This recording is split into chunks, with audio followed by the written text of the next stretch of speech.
I do have many balls, it's true. Hello, and welcome to the first and inaugural episode of Bad Golf, Good Metal. I'm teeing up here on the first of the Dam 9, which is one of two courses featured here in Arroyo del Oso, the golf course I'm playing at. Okay drive on the first one. It's up and to the left there.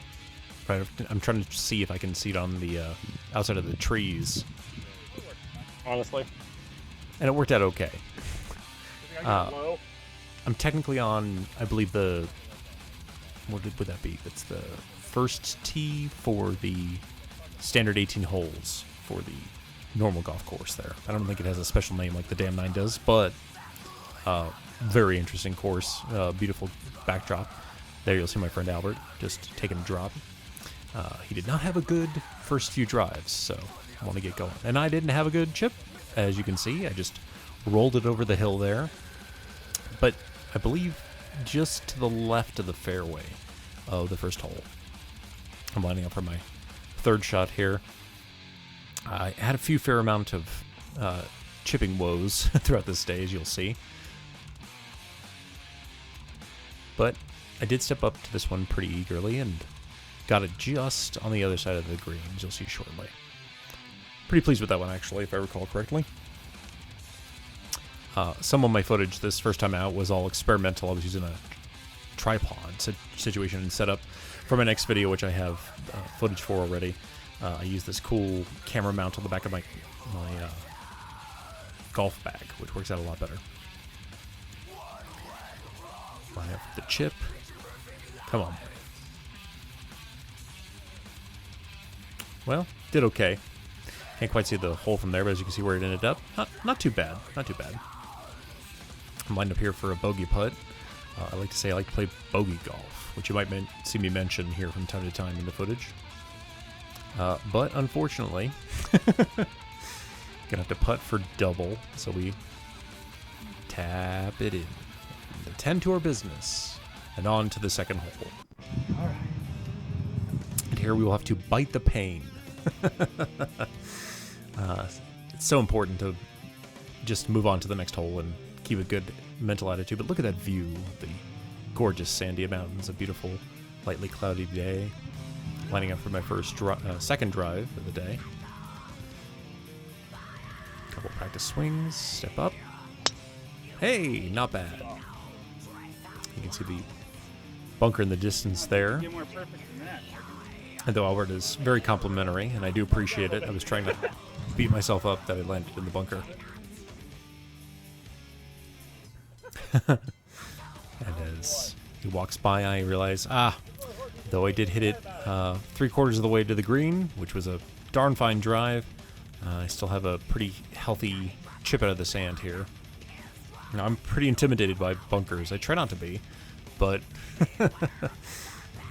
this one went pretty well. Got out in one, and on to the green. Or not to the green, sorry, just out of the bunker. Get ahead of myself. There's another shot later where I do that. And so just got out of the bunker in one, which made me happy. And I'm just trying to get to the green in 3 and hopefully putt for par. Hopefully for my first one of the day. Let's see what we do. I get up and over, and I do believe I'm on the green. Even though I'm on tippy toes, despite my large frame, I still have to occasionally tippy toe over hills and to see over hills and things of that nature. There you go. And there I am around the edge, back corner of the green. When you're playing with people that are really serious about it, if you step in their line, moving things out of the way because, of course, I'm an expert. I was briefly reminding my friend Albert that he was stepping in. He was just walking all over everyone's line. And I didn't know for our playing partners, Mike and Matt, if they were really sensitive about it. And as you can see here, he was talking about shadow relief. Yeah, I couldn't believe it. I learned this last time I played golf. I didn't record that session, but someone told me about shadow relief. Now, he was joking, but I'd never heard of that phrase before. It's wild, like relieving yourself from getting shadowed. Like, I guess I understand, so you can see the line, but it's just pretty wild. And like I said, for these first recordings, I'm still working on my framing and things of that nature, but putting here for a bogey, and there it goes. Nice 2-putt. We'll walk away with our head held high. We'll move on to hole 3. A nice long, sloping, hard dog-leg left and then slight back to the right. But this is a par 5. You can't really see it from here, but it slopes down about 150 yards out. I try and take a couple of practice swings before I actually take my stroke here. For some reason and somehow, on this specific course, I finally found that I have a driver shot. My driver has been a thing that I've been working on for, well, I've only gotten back into the game of golf for the last year, but when I was younger and played very regularly about 25 years ago, I was always intimidated by the driver, but it seems like I'm finding it, so that makes me happy. And like you saw, I literally hit it so far I was stunned and didn't think this could be my ball. I took a drop and hit it somewhere else, and I think I hit off into the woods somewhere. But then I found this and was like, oh, this is great. I will take this. After a really good drive again. As I was trying to say, hit a really good drive, but my follow-up chip was, as you saw, mediocre. So I'm taking some relief here. I feel like the rule was 2 club lengths. Mainly I was just hidden behind a trunk, so I was like, okay, I can't possibly hit this, and I didn't want to take a drop, so I think that's a variant of relief, but I wasn't 100% sure on this course's rules. So here are lined up for our 4th shot. Pretty safe. Got here on the edge of... I'm yelling at Matt. He had done a pretty nice chip over that bunker, and it rolled past. I don't know if you can see that in the distance there. So now, I'm going to try and get on as well, and hopefully putt for par. Let's see how it goes. Pretty well. Just a few feet from the green. I'm honestly pretty pleased with myself. Yeah, right. Well. Here I was talking with Mike about we always want all of our chips to go in, so let's see if I can actually chip it in, which I've done on occasion, but it's very rare. Nope. Gave it a shot. Really tried, but didn't go. No, unfortunately for a bogey. This is 5, right? Yeah. Yep, and so, like I said, we're playing bogey golf. I didn't realize it was even mine. That's all right, though. Back-to-back bogeys, I'll take it. Unfortunately, you can't see the ball rolling, but you can hear it. Yes, that familiar. So for the sake of honesty, this is my 3rd shot. About 2 feet off the tee. To clarify what happened here, I was teeing up with a 7-iron. This is a par 3, and I hit it about 2 feet to the left of the tee, and I just stepped up to where it was. I just smacked the crap out of it and ended up just to the right of the green. So now we're chipping on. And did I make it on? I did. I could remember. All right, and so we're putting for bogey. Again, just playing rock solid bogey golf to this point, and pleased with it. Just trying to make sure and let other people go ahead of me, but still trying to find my line here, ostensibly.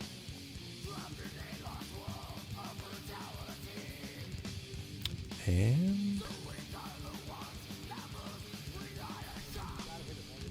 well, as I said then, I'll say now, you gotta hit it, Morgan.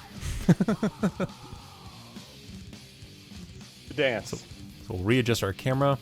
We will putt for double bogey on a par 3. Part of that has to do with the mistake. If I'm lucky enough. If it was my original shot, this would just be putting for par, but because I made that mistake in the beginning. Ooh, and we're gonna have to putt for triple.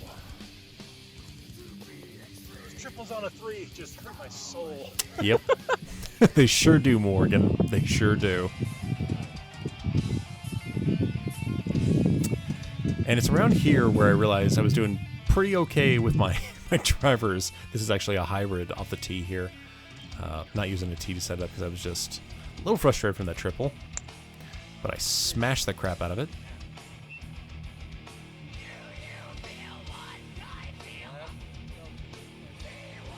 And it went, yeah, pretty far up there, I'm not 250 thinking it is. yards or so. This is a very big sloping hill, as you saw. I'm most of the way up the hill, and back where that clock is approximately All right. where I need to be chipping to. About 75 yards in, I think, here. There's a couple bunkers in front of me, and over that hill, there's a little valley that climbs back up to a green that's fairly wide. Line it up here and take views. The lovely Sandias once again. And a pretty clean chip. The green in 2.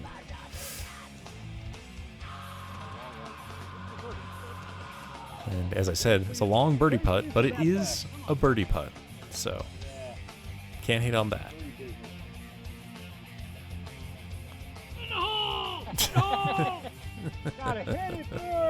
Mike was a character. Shout out to Mike and Matt. They That's were all right. really nice. Father-son combo. Mike especially was a bit of a character. His son Matt was very zen, had a very cool breathing technique for his drives. Out of the gate, I didn't record their information, of course, because I wanted to let them keep their privacy as best they could, save for the first names here.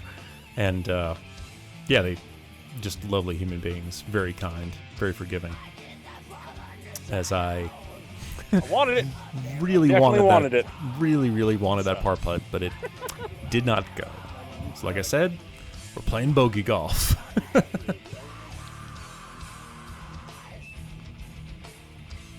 And there it is. We will take that. All good. And now we're on to another par 3. The one of the few water hazards in there. We're in the deserts of New Mexico. There's not a lot of water generally, but of course on the golf courses they tend to or want to have water hazards of some sort. So we have a couple little ponds to the left and right, which is of course intimidating. I think both Mike and Matt went into the water there. I, however, was on the beach all day, or at least for part of the day, as this one went just to the right of the green into the bunker there. And now here is where we have a terrible lie. Positive believe my golf swing. Trying to be positive there. It's not that I had a lot of negative self-talk. I was doing enough though that Mike was trying to cheer me up. I wasn't playing terrible golf. I'm a like 30 or 35 handicap. I'm not a. Again, it's bad golf, good metal, as you can hear. As Steve DiGiorgio is crushing it on the bass presently.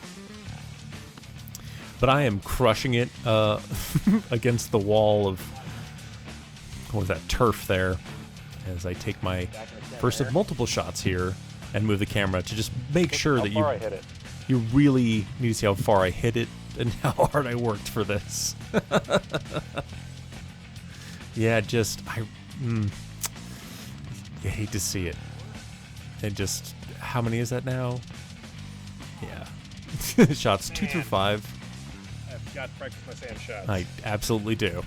Shots 2 through 5 on a par 3. So now I'm chipping on for 6. Let's see if this goes okay. No, I putted. Okay, good. I thought I chipped.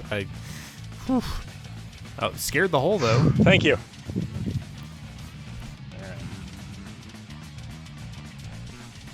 And now we are confidently putting for quadruple. Head high with our 7, and we will walk off of this hole. Yes, we will, Morgan.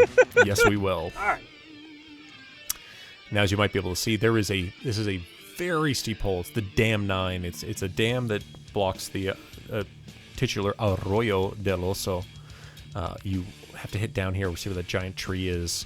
It's a couple hundred feet down, and then that's like 150, 200. It's about 150 yards away. The fairway doglegs really hard to the right, and then you have to hit it over an arroyo. Then you have to hit it up a hill, back up the dam. And let's see how I do.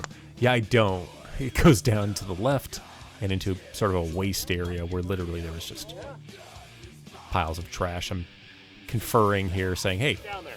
Onward. yeah, it's down there. Let's go onward. Let's go forward. As you can see now, that's that big tree we were just looking at. I literally had my ball land on a piece of trash, some piece of detritus or plastic or something. The hole is there far in the distance, up just to the right of my position, underneath the tree. Still a good 250 yards out or so, and it's up on that hill, which is actually up on the dam itself. Right here, though, I'm just trying to get a shot because there's, as I said, the right play. I could have taken a hybrid at it and gone wild, but I want to get on grass. So here I am, and you can see straight ahead that nice hill that slopes up, and then it's a mostly flat, slightly down towards a screen. On the left is a bunker, on the right's a bit of a waste area. So I'm going to line up a hybrid shot here and hopefully muscle up the hill. And I'm hoping beyond hope it went up the hill. Felt like it was gonna go. It was an alright hit, but I wasn't really sure at that point where we went. But as you can see, not quite. Just to the right of the hole there. We're on shot 4. I thought it was a par 5 at this point, but it's just a really long par 4. So I thought I was shooting, taking a chance to get up and beyond and take a shot for par, but little known to me, this was my par hit. I know it for a fact. I know this to be true. And what was to be All right, true? Morgan. Don't be intimidated. I was once again in an intimidating bunker shot. But take a little practice. Don't get upset. And I've won. I'll take it. there you go. Sometimes it's It's all small green. victories, right?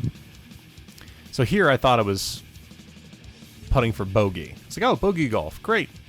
I confirmed later that it was a par 4. This is shot 6, so now this is for a double. It was a long, what I thought was bogey putt, but, double bogey shot. So let's see. Yep. And did not quite go. So here I'm like, okay, well, I'm putting for double. No, I'm putting for triple. But hey, it was a 2-putt, and that's a thing I've been very big on. I want to do a 2-putt. Damn! 9? So that's really important to me. There I am telling a fun, silly joke. Once again, those gorgeous Sandias in the background. I've climbed all over those. What a gorgeous day this was. It was the first, real day of genuine spring. It was 70 degrees. Just lovely weather.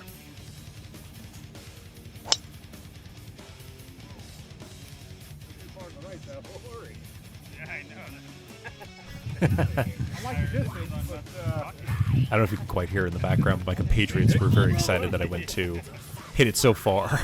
I keep a very specific stash for myself. You're fine. But I had to walk back because I hit it way off into that arroyo to the right.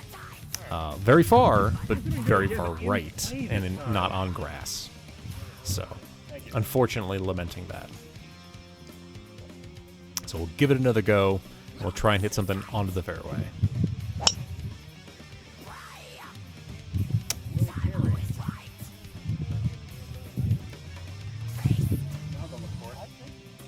So I think I've made it there, but I wasn't sure. And I'm a very stubborn After individual. 2 beautiful drives, I did find my ball.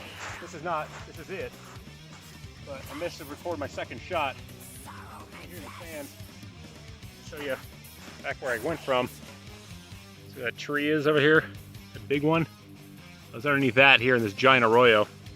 It is Arroyo del Oso after all.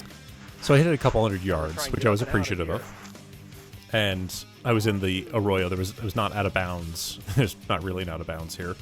There's a giant arroyo that I have to pitch out of. I'm pretty stubborn when it comes to the ball. I want to try and play the ball as it lies. I know the only way to level up my skill and to get better is to play things like this. Ideally, you're hitting it on grass and doing the best you can, but it doesn't always land that way. It doesn't always play that way. So I wanted to genuinely try and get out of here. However, this is shots 3 through 5. 4, 5. Yep, so I'm counting there, trying to get out. I'm finally up Sure wish it was. and out of the arroyo. So I'm excited, but I still got a ways to go. So I want to get back on that grass really badly because I think it's a par 5 here, if I recall correctly. Check my scorecard here. So move forward. All right. Gonna move a little head here. No, this one was a par 4. Just a nearly 400-yard par 4, but I was so off to the right that it was tough to tell. And like I said, I'm working on my framing, and how to do my shots here. I have a much better setup for the next episode, but you know, had to practice and get to it. So we hit up there, and we're on the grass. Oh yeah. Just feet by feet. Yep, 1 foot at a time. Forward, 1 foot at a time. We're on shot 8 of 4, so we're already in quadruple territory. Not even close to the green. Well, I mean, 30, 40 yards, not far. The chip, but This hole chipped is testing me. over the hole, and as I said, it is testing me. Nicely done. Previously before, I think it was Matt had gotten par. Might have been Mike. One of the two had just rolled in a par shot. It was lovely. All of us were having putty woes that day. It was really brutal. And now we're on shot 10, and I'm on the other side of the green. This time I finally pull out my putter. And I'm like, okay, I gotta get out of this hole, because there were people behind us, which is fine, but we had people in front of us the whole day as well. So it was through the whole round, I guess I should say. But I just kept putting and putting and putting and putting. Yeah. And Powerhouse drive, though. yeah, Thank you. Look, Matt was very kind in saying I had a powerhouse drive, but that was 13 on a par 4, so that's 9 over. Just so brutal. So I'm trying to get out of my head here, but I really want to smash this ball. I am ready to crush the crap out of this ball. But I need to focus, still take your practice swings, and then off it goes. yeah. And that's it. That's all the footage I have. As you'll see with the review and wrap up, that's all I got. Because a course marshal showed up and told me I couldn't record anymore. So we'll review and wrap up here. Take it away, Do the rest of the work. Morgan. That'll do it for the inaugural episode of Bad Golf. Good metal. Couldn't get the last 2 shots. The marshal came by and said I was taking too long and can't put these here. I played 8 holes with this, no problem. Shot like 12 or 13. I'll have to check the footage on the last hole. Got a 9, got a 300-yard drive. Got on in 2, and by the time I got on in 2, he pulls up and says I can't set this up anymore. It takes me less than 10 seconds. But anyway, shot a par on my last hole, which is a 5. Mike and Matt were rad. My friend Albert as well. Thanks to them. And yeah, let's see if this can keep going. I don't have a marshal on my butt at the very end. But yeah, thanks for watching if you did. And we'll see how this all turns out. And as you can see, final score of 60 over by 24. I try and play down to try and get a score of 100 over 18. But, you know, you do what you can. That day I had a blast. Truly, it was a great time. But I appreciate it. And thank you all for watching and enjoying this first episode of Bad Golf. Good metal.